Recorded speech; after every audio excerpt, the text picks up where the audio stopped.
Alright, bali, ayan yung itsura niya. Ayan. Yung shock niya sa harap, yan dalawa, kabilaan. Tapos yan, tubeless. Ayan yung gulong niya. 10 inch, tapos tubeless. Tapos yan, gulong sa likod. Ayan yung itsura niya. Ayan. Bali yan, may shock din yan dito sa likod. Ewan ko kung kita ah.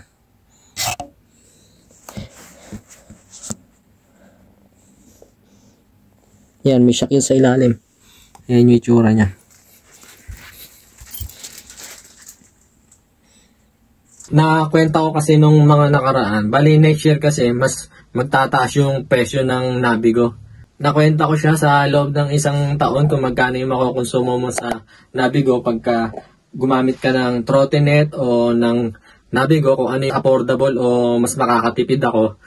Kaya mas naisip ko, mas makakatipid ako sa oras pagka gumamit ako ng Trottinet.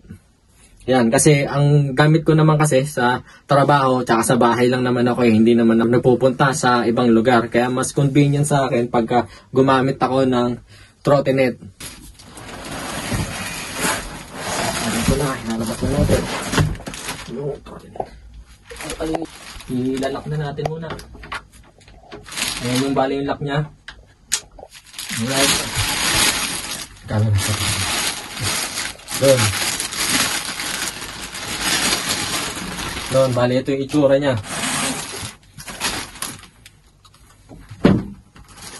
Oh. Bali ito yung itsura niya. Ayan, yung shock niya sa harap, dalawa. Ayan. Tapos ito sa likod. Kung naririnig niyo yung tumutog na tit-tit kasi hindi pa nga siya naka-register. Kaya kailangan ko pa siyang i-register sa application na to. Bali, yun, ipapakita ko sa inyo kung paano siya i-register. Dito mo nga siya makikita kung ano yung status ng Trottinet mo. Ipapakita ko sa inyo na kung ano yung mga pwedeng gamit dito sa Trottinet na to. Na meron siyang signal light, kaliwa, tapos sa kanan. Ayan, yan yung gamit niya. Tapos, yan sa front, tapos sa backlight. Ayan, makita nyo. Ayan, yung sa backlight. Ayan, signal light niya. Left, right. Ayan, yung purpose niya. Tapos yan, yun nga. Para mawala yung tunog na to, kailangan ko siyang i-register sa application nung Xiaomi. Kung mapapansin nyo, merong QR code dito. Ayan, kailangan mong i-download yung Xiaomi app para makita mo tong application na to. Kailangan mo siyang i-download para i-unlock para magamit mo siya. Ngayon, ayun yung nakalagay dito sa instruction. Bali, papakita ko sa inyo. Yan, bubuksan natin. Kung mapapansin nyo, kung naririnig nyo, tumutunog. Ibig sabihin, hindi pa naka-active tong Trottinet na to. Kaya siya nag-a-alarm ng ganyan. Yun ang kailangan mo i-register para mawala yung tunog na yan. Ang ibig sabihin naman yan, nung tunog na yan, kung bakit tumutunog siya, kasi pwede mo siyang i-lock kahit sa application. Halimbawa, tapos mo na siyang gamitin, pwede mo siyang i-unlock. Tapos kung may mag-interest man na kukuha nung Trottinet mo, tapos nakalock dun sa cellphone mo, automatic siya na magtutunog ng ganyan. Baga mag-a-alarm siya ng ganyan. Yan yung gamit ng application na yung pagka na-register mo na. Tapos dyan mo din siya makikita yung kung ano yung status nung scooter mo. Yung sa battery, hindi gaya dito, makikita mo siya, may 3 bar. Tapos pag sinilip mo sa application ng Xiaomi, makikita mo buo yung kung ano yung sistema nung scooter mo, kung ano yung condition niya, sa speed niya, makikita mo kung ilang percent na lang yung battery, mas accurate mo siyang makikita. Tapos kung may problema ka sa machine o sa battery, makikita mo din siya doon kung ano yung mga naging problema. Halimbawa, problema ka sa brake, yung electric brake, hindi gumagana, o yung sa disc brake, makikita mo siya dyan. Baga magre-reflect siya dyan dito sa mga nandirito o kaya doon sa application, magre-reflect siya doon, maglalagay siya ng doon, notification na may problema yung condition ng Trottinet mo. Yan, bali na-activate ko na siya sa application ng Xiaomi. Bali yun, na-register ko na siya ito para ma-verify na na-activate ko na tong Trottinet na to dito sa application ng Xiaomi. Ayun, bali iniintay ko na siya mag 100%. Bali ngayon 15%. Tapos ito, ayan, bali hintayin ko na lang siya siguro mga ilang minuto pa para ma-activate ko na ito ng buo at pwede ko na siyang magamit. Bali ngayon, 100% na siya. Bali ayan yung successful, updated, successful. Ayan, tapos ito, okay na rin. Bali i-okay na lang din natin to. Tapos yan, Bluetooth has been disconnected, reconnected. Okay, i-reconnect natin yung Bluetooth. Yan. Ayan yun, bali yung remaining 53, tapos yung remaining battery 88, tapos itong standard mode. Yan, tapos yan yung mga nakalagay. Pwede mo siyang i-lock sa loob ng 24 hours. Yan, pagka naka-neutral, ganyan lang. Baga, kung makikita mo yung timer na ganyan, pwede siyang tumakbo ng mabagal lang siya. Tapos pwede mo siyang i-adjust para dun sa yan. Sa speed niya, pwede mo siyang i-adjust. Pero, masasagad lang siya, pinakasagad niya hanggang 20. Kumbaga, makaalalay yung ano mo, alalay lang yung speed mo. Kumbaga, nandun ka lang sa pinaka-minimum niya. Kumbaga, normal lang yung takbo niya, 20 ganyan. Tapos, pwede mo siyang isagad dito sa speed niya, letter S. Yan. Yung S, yung speed. Yan, pwede ka nang sumagad dyan. Yan, makikita nyo. Yan, 20 di ba kanina? Tapos kung gusto mong isagad, hanggang 25. Pero sa may tropa akong Chinese kumbaga na-setup niya yung ganito niya na umaabot ng 40, tumatakbo ng 40. Kumbaga ano yun dinala niya sa sa parang nagsisetup ng trottinette na para tumakbo siya ng 40. Ayan yung ano niya.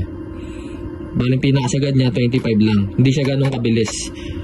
Tapos yung sa gulong niya, papakita ko sa inyo.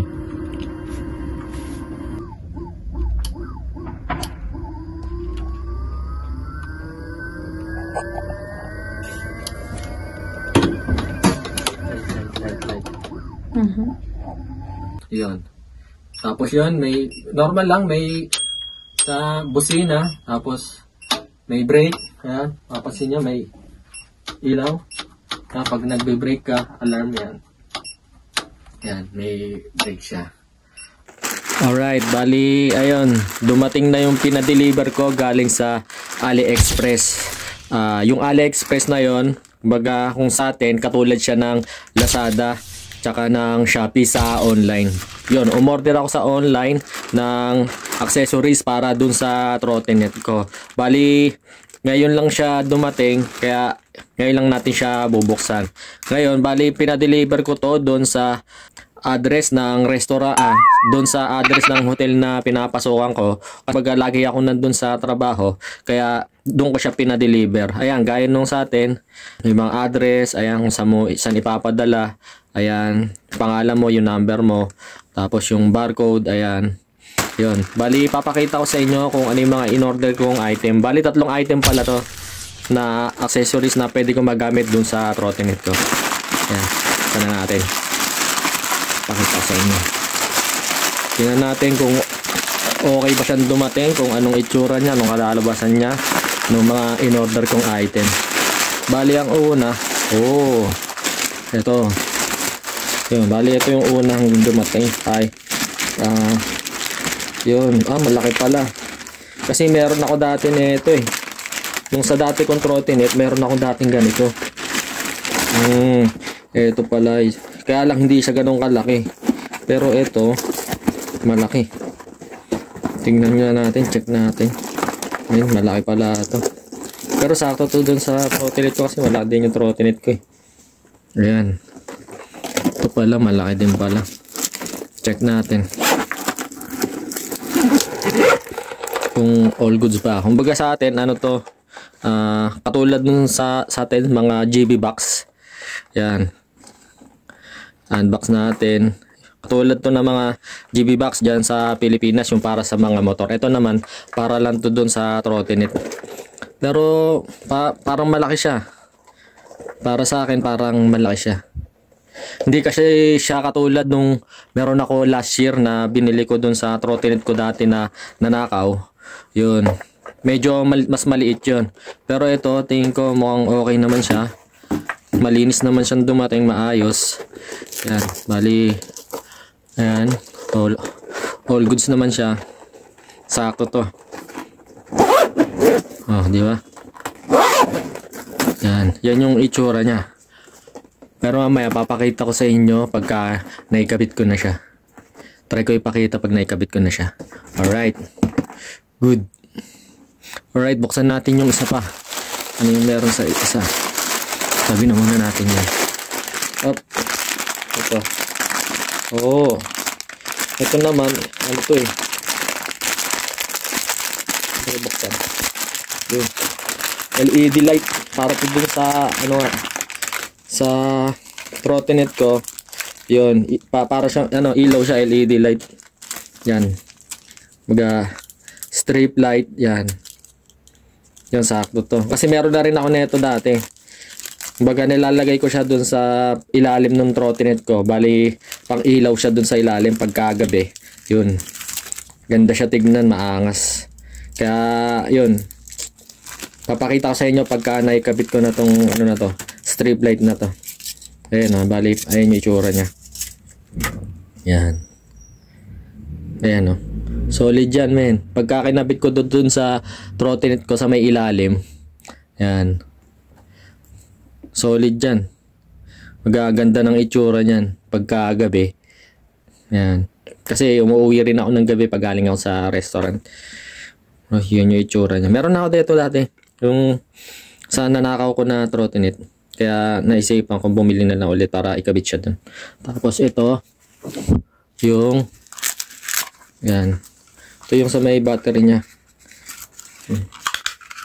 Yung itsura niya. Oo, 3 battery. Mas malaki yata ito. Sa akin dati parang 2 lang ah. Tapos ito yung lalagyanan niya. Ayun. 3 battery. Ayan. Yan yung itsura niya.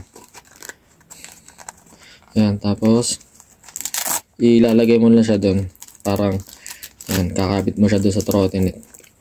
Tapos yan. Yan yung cord niya. Dito yung jack niya. Yan. Sasalpak mo siya dito. Oh, ay on-off niya nandirito. Maganda pala ito. Maganda pala ito. Ayan. Oh. Ayan. Ayan. Tapos ilaw yan dyan. Alright. Pero sa inyo. Tapos ano pa ba itong isa? Sa in-order ko. Oh. Ito. Bale, ito yung pinaka ano niya. Cover niya dun sa ano. Parang yung sa monitor niya. Yun, tama. Ganito nga yun. Yan yung pinaka cover niya. Sasalpa ko dun pa sa taas. Yun, ito yun. Para kung sakaling umulan o iwas gas-gas. Yan, kaya may ganun. O kaya iwas mabasa ng tubig. O kaya pag naulan, yan. Magiging may protection ka. Cover. Yan, para dun. Pero hindi ko sure kung sakto siya. Pero titignan ko kung okay siya dun. Alright, bali, ayun yung pinadeliver natin ngayon. Bali, dun sa 3 item na pinadeliver natin. Ito, goods. Ito din, yan. Bali, tayo 3 item. Okay. Alright. Pakita ko rin sa inyo itong lock na ito. Bati, meron akong trottinette na nakwento ko na noon. May gumawa ako ng ano, vlog doon nung nakaraan. Tapos yun, ito yung itsura niya. Bali, bubuksan natin. Paano ba ito? Dito. Pakita natin kung ano yung gamit nitong padlock na ito. Ayan, oh. Ito pala. Ayan. Oh. Bali yan yung itsura niya. Maganda to, gawa ng heavy duty siya. Kaya pwede mo siya magamit pagka ilalak mo siya doon sa may bakal na pwede mong pagparkingan doon. Kasi dito, hindi mo siya pwedeng dalahin kung saan mo gusto eh. Kailangan mo talaga ng parking na saan mo siya pwede ilak. Yan. Ito yon. Pero hindi ko pa siya nabubuksan kung paano. Pero yun, papakita ko sa inyo. Sabit muna natin dito. Tapos yun, ayun, ito. Ayun, may ano rin siya. Yun. Ito, hindi ko, para dito siguro to. Yan. Siyempre, para din yan. Tapos, ito yung susi. Yan. Yan yun. Tapos, ano pa ba nakalagay dito sa loob? Meron pa. Ano ba to? Yun. Para saan naman to? Para saan ba to? Hindi ko sure kung para saan to, kung sa, ano, pero, titingnan ko muna kung para saan to kasi hindi ko pa sure. Pero alam ko, ito, susi ito. Susi ito dito na pwede mong nagamit. Yan. Yan. Ito yung susi niya. Testingin natin yan. Testingin natin yung susi. Saan ba to? Yun.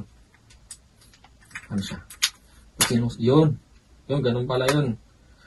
Pagka, ano, lock mo siyang ganyan. Tapos yun. Yan. Tapos, pagka sususian mo na siya, tanggalin mo yung lock. Yun, ganun pala yun. Yung pala, ano na ito. Pero to, heavy duty to. Hindi ito basta-basta na mananakaw. Yan. Matibay itong baka na to. Hindi kagaya nung gamit ko dati, na galing lang sa ano yun eh, sa AliExpress. Galing lang sa AliExpress yun. Kaya nanakaw yun kasi nga, hindi siya quality. Tapos ito, may kasama siyang lock eh. Ito, ganito. Ito yung lock niya. Baga, yung quality niya, hindi siya ganun kaano. Kasi parang ganito rin yung itsura nung ano ko dati. Nung lock ko dati. Bali, nilak ko siya doon sa labas ng hotel na pinasukan ko. Kasi nga, nung time na yun, maraming bagahe na na-stock doon sa ano, baga, full. Walang paglalagyan ng ibang mga bagahe, yung mga kliyente. Eh, nandun ako sa, doon kasi doon lagi ko pinapark sa loob ng hotel. Eh, wala nang space para doon sa mga bagahe. Ang daming bagahe nung time na yun, nung araw na yun. Kaya sabi nung ano sa ilabas ko muna. Kaya yun, nilabas ko, tapos pinark ko doon sa labas. Ganito yung itsura ng gamit ko. Tapos yung mismong araw na yun, pag uwi ko, nawala na yung trottinette ko. Kasi ibig sabihin, mahinang klase itong ganito. Ganito yung itsura nung sa akin dati. Ibig sabihin yan, mahinang klase itong lock na to. Hindi siya kagaya na itong heavy duty. Pwede nilang makuha to, mabaklas nila yun kung talagang interesado sila. Pero kakain sila ng oras dito, ng minuto, o kailangan nilang gumamit ng hindi lang bull cutter, kailangan lagari talaga dito. Ito, pwede mong gamitan ng bull cutter to, saglit lang to eh. Sapat lang yan ng ganun, putol agad eh. Pero itong ganito, legit to, ano to, heavy duty na bakal. Kung interesado sila, kailangan nilang lagarin to, hindi nila basta-basta makukuha tong trottinette na to, kung sakaling pag-i-interest nila. Pero mas magandang mga trottinette yung mas mahal. Yun, yung mga parang itsurang malalaki na yung gulong, parang ano na talaga, pang sports na yung itsura. Pero syempre, para sa akin, yung Xiaomi mas ano siya, kumbaga sa brand, mas quality siya para sa akin kasi ano eh, yun yung unang trottinette ko, ganun yung itsura. Kumbaga yung brand niya ganun, Xiaomi. Ayan. Bali yun. Tapos ko na siyang i-unbox yung sa padlock, tapos dito sa trottinette. Nagawa ko na siya. Right, ayan, nakikabit na natin. Yung sa street light. Ayan, nasa ilalim ito. Ayan yung street light niya. Ayan, street light na yan. Nakikabit ko na. Tapos yan, nai-connecta ko siya rito. Ayan. Tapos nilagyan ko din itong wire na to. Cover wire. Ayan, nilagyan ko din siya niyan. Tapos ito yung ano, yung bag niya. Ayan, yung tsura ng bag niya yan. Ayan. Kumbaga sa atin, parang GB box, ganyan yung tsura niya. Pang trottinette. Ayan, tapos yung cover, ito, nakikabit ko na. Ayan, yung cover na goma. Ayan. Bali yan yung tsura niya. Bali hanggang dito na lang. Ako nga pala si Jose Labier. At kung nagustuhan nyo tong video na to, baka pwedeng paki-like at subscribe na rin para pag-suporta sa mga susunod na video na gagawin ko pa. At salamat na rin sa pagtapos ng video na to dahil naniniwala ako na ang taong may pangarap, hindi magpapaawat. Kaya hanggang sa susunod ulit. Salamat. Kabayan, hindi